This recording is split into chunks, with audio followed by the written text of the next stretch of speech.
โอ้ยไปตลาดกับไปบ่ฮอดพี่น้องเอ้ยติดฝนอยู่น้องแดงบ่ฮอดน้องบัวไปตลาดน้องบัวกลับมาจะซื้อว่าแล้วมันสิขายดีลูกค้าสั่งออเดอร์รัวๆเลยบาทนี่พอบัวสิเอาอีหยังเฮ็ดละบัดนี้พี่น้องมีแต่ลูกชิ้นอย่างเดียวโอ้ยตายสบายดีย่ำสวยพี่น้องจ้ายินดีต้อนรับสู่ช่องแม่น้องบอยเด้อจ้าจักถุงออเดอร์17ถุงพี่น้องเริ่มเป็น17ถุงแต่ว่าของขายประบัวบ่มีถ้าตลาดพุ่มพวงกับบ่มีไผมาฝนตกพี่น้องใส่เท่าที่มีนั่นแหละพี่น้องต้องบอกลูกค้าเพิ่นให้เพิ่นเข้าใจจำเป็นแล้วประบัวก็ได้จัดไปแบ่งหน้าที่กันเฮ็ดลูกแล้วออเดอร์12โมงสิทันบ่ล่ะนี่จักโมงอาจารย์เพิ่นจักโมงตอน11โมงกว่าแหละไปหาจัดเครื่องปรุงไว้ก่อน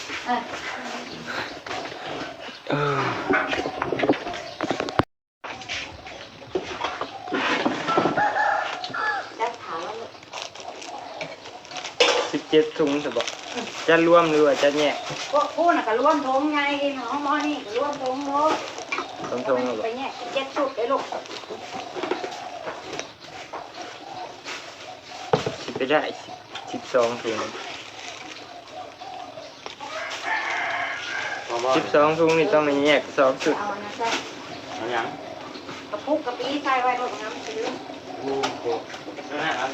อาเปิดไม้ไปไว้ในโต๊ะแล้วข้างนอกได้ไงคู่ขนาด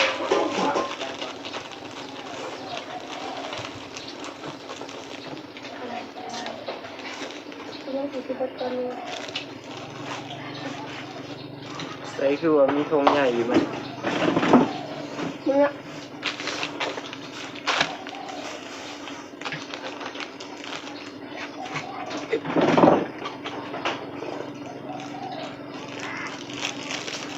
โอ้ยผ่อนคักผ่อนแน่สิเด้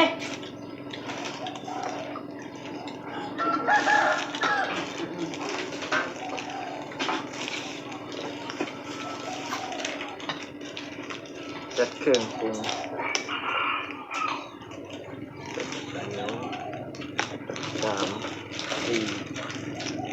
5 6 7 8 9 10รู้อย่างไรเดี๋ยว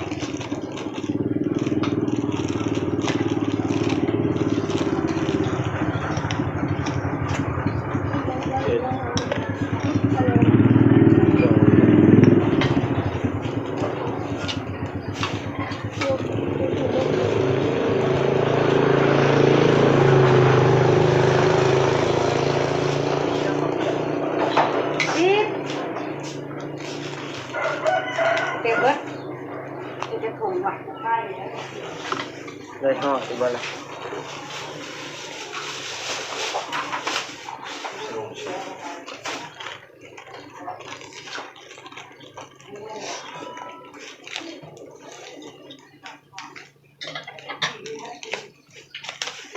ประมาณ3 องค์ 4 องค์น้องเปลี่ยนมาด่วนตัว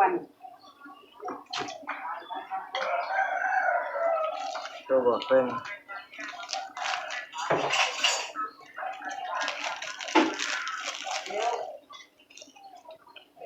เอาเปลี่ยนที่ได้อยู่ประมาณ3 ถึง 4 ถุงเปลี่ยนไม่100เปลี่ยนมาเขาเปลี่ยนบ่ครบตามจำนวนแล้วเสร็จเบิดก่อนที่ได้อยู่3นี่ล่ะได้อยู่3เขาเปลี่ยนมาให้เรื่อยเนี่ยเด้อ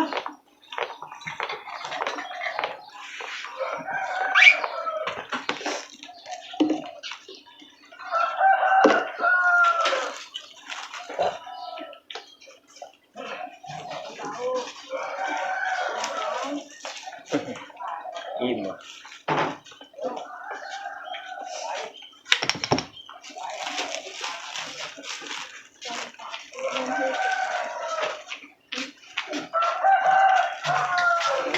บอสมาซื้อขนมนี่ก็ซื้อขนมยังเกี่ยวตัวลูกค้ายากไอ้บอกนี่นะแล้วก็ได้ ตะไคร้ซื้อกัน จะได้งดโรดายานะแม่จะก่อยกินห้ำบอกเอาไปก่อยก็กินนะ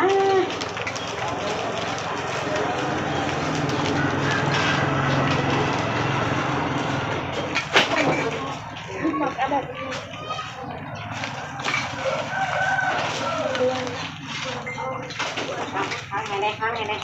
ข้างของคนเสียงไงเสียงจะมือไ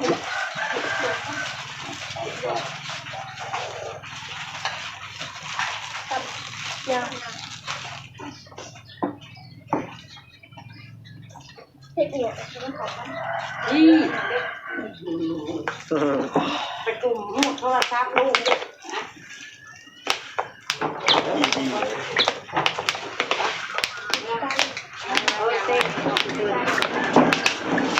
มีใจแล้ว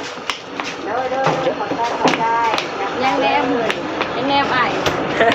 เห็นยังเลย คือสิย่านผมเข้าใจแต่เด้2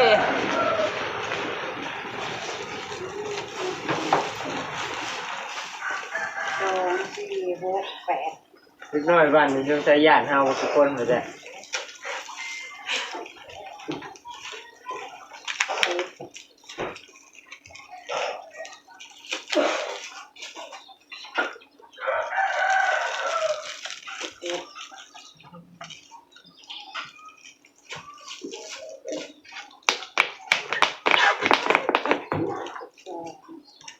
เมื่อแล้วบ่พอจำ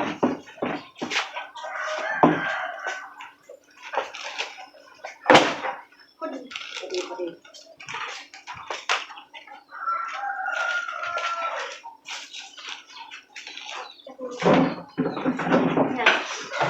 นี่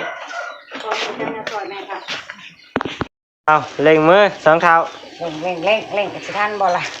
ทันอยู่แล้วไม่ต้องรีบ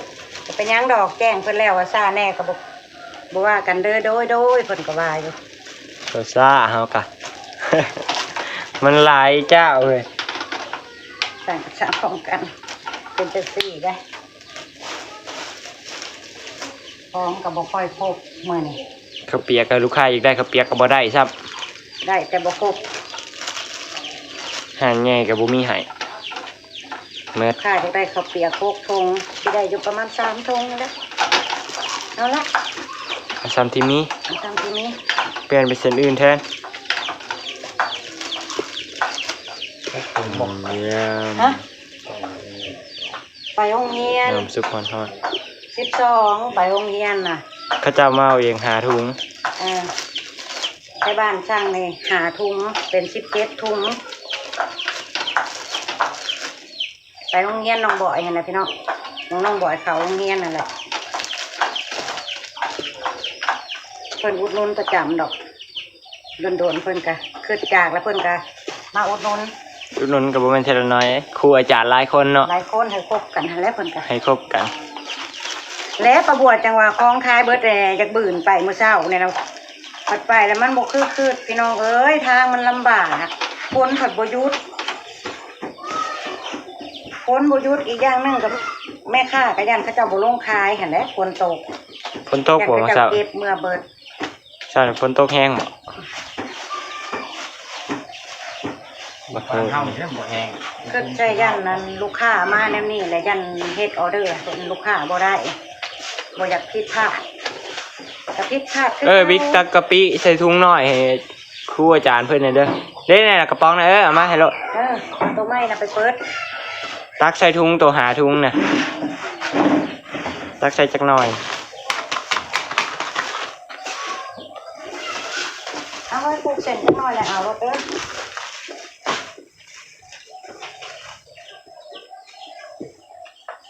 โอ้ยมือ มันมืด อ้าวเห็นยกโป้สบายดีป่ะลุงอ่ะแม่ดีป่ะลุงงงน้องบิ๊กกันเผาน้ำแม่เร่งไล่งงเลยบอกยกโป้ให้ป้าย้อนแม่เร่งเร็วอยู่ เร็วจังเลยจังนังเห็ดตะเปะขามัดถุงเด้อ ไปจัดผัก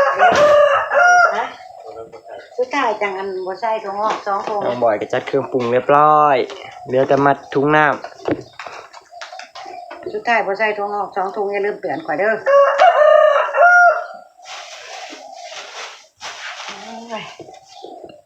เอาถั่วงอกออกมาให้แม่ในพี่ขึ้นบ่ได้เฮ็ดหยังลูก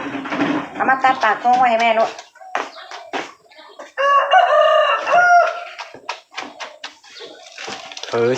17 ถุง เต็มพื้นที่กันน้อย เพิ่นเทกะแคบบ่ได้คันขายดีเลยเป็นอันแคบบ่ได้พี่น้องเอ้ย ถุงกระจัดกระจายเลย ถุงเต็มที่ เป็นหยังได้ตังเที่ย อีพ่อ บายดีพี่น้อง หนาใหญ่ยิ้มไปเปื่อย ด่วนจวดโลดพี่น้องเลย พอเห็ดเดี๋ยวประทานลูกค้า โดนพ่อแบบนี้แล้วเนาะ ใส่ถุงไว้บิ๊กเก็บใส่ถุงไว้แยกไว้ ใช้ชงมาท ใส่ถุงใหญ่ไปก็ได้ แล้วก็ใส่กระตาไปส่งในโรงเรียนน่ะ ใส่กระตาไปมันยังใส่ได้หลายถุง ใส่ถุงใหญ่ไปละใส่บอลลดไปนำ ได้4ถุงขอบคุณครับแม่นอีหลีได้4 ได้ไปแล้วละได้จากถุงก็ไปแล้วจากตื้มเส้นอื่นใส่อนุพอได้สาเหตุอะไร ำเปียกกระมดอยู่ห้านง่ายพี่น้องเอ้ยก็อันนี้อยู่ห้านตัวบัว นั่นแหละตัวบัวจังว่าจะไปตลาดนั่นตามเจ้าในนั้นตลาดนั่นมันก็แบบนี้เอามาจ้า ง่ายกระมด เป๊บเปล่าเห็ดแล้ว จมอยู่นี่แห้งบ่ได้เพื่อได้เนาะ หอโรงเรียนเหรอจ้าปลาลุงมาส่งก๋วยเตี๋ยวอยู่โรงเรียนที่น้องบอยเคยเรียนไปบิ๊ก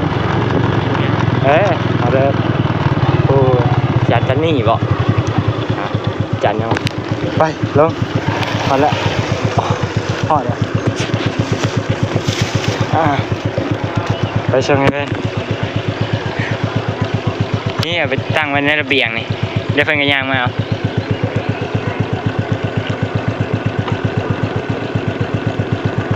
ตั้งไว้เท่านั้นบอสนะเพื่อย่างออกมาแล้วเปล่าเงิน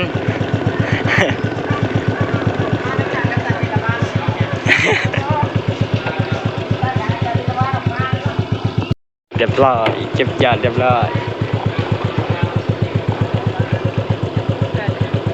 กระตา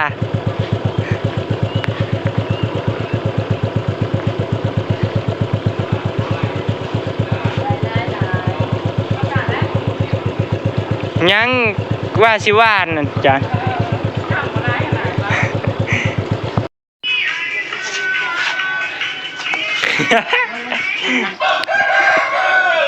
ดูเปลี่ยนคนในดูโตตัง เอายัง เปลี่ยนโตเปลี่ยนตังให้แม่แน่ เฮ็ดอีหยังอะไรนะ พริกเกี่ยวเบิดกับสิเล่งเฮ็ดพริกแล้วแบบ เจอมาสุดใหญ่ของเบิร์ดหาดเลยเอ้ย ไปส่งของก็ลืมแล้วจำบ่ได้ไปส่งลืมยังบ่ลืมเครื่องปรุง